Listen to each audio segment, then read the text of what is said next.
Amono ya somno ni. Siapa-siapa ada cimanih darah tinggi kau kena mau jantung duk belakang sikit. Kalau rasa nak klik.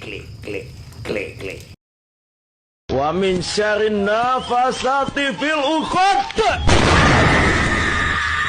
Wa min syarri hasidin iza hasad. Game macam ni pun ada. Jadi perkara pertama yang perlu kita iktikad adalah Quran bukan sekadar jampi. Tanpa menafikan ada kaifiat yang terkandung Al-Quran sebagai ikhtiar untuk menyembuhkan penyakit fizikal juga ataupun kerasukan dan lain-lain. Ini ada dalam ilmu perubatan Islam. Itu kita tidak nafikan. Namun yang pertama sekali, apa tujuan, apa prinsip utama Al-Quran itu adalah sebagai syifa.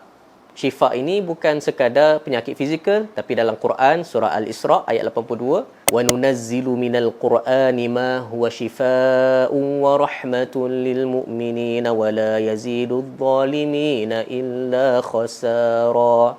Dan tidaklah kami, iaitu Allah, menurunkan Al-Quran ini melainkan sebagai syifa, penyembuh dan rahmat kepada orang-orang yang beriman. Dan tak ada yang menambah pada orang yang zalim ini melainkan kerugian. Syifa di sini bukan sekadar penyembuh macam ubat kita sapu kat tempat luka tu, tetapi adalah penyembuh dalam penyakit hati. Penyakit hati seperti syirik, itu penyakit paling besar lah kan. Virus paling besar. Penyakit syirik, sifat-sifat mazmumah, itu syifa yang sebenarnya untuk orang-orang mukmin.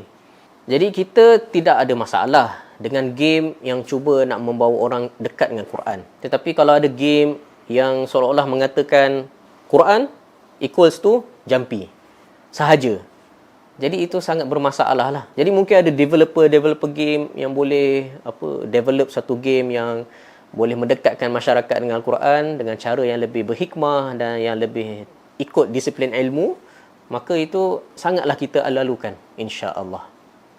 Jadi kalau rasa perkongsian ni bermanfaat, banyak lagi yang saya nak kongsikan ni. Jadi saya bukan tunggu jampi pun, sekadar nak minta tolong sahabat-sahabat semualah, klik-klik lah, like, komen, apa-apa cadangan, dan juga share untuk sebarkan lagi kebaikan kepada semua. Saya Muallim Udin Izzat, akhirat tujuan utama, dunia jangan dilupa.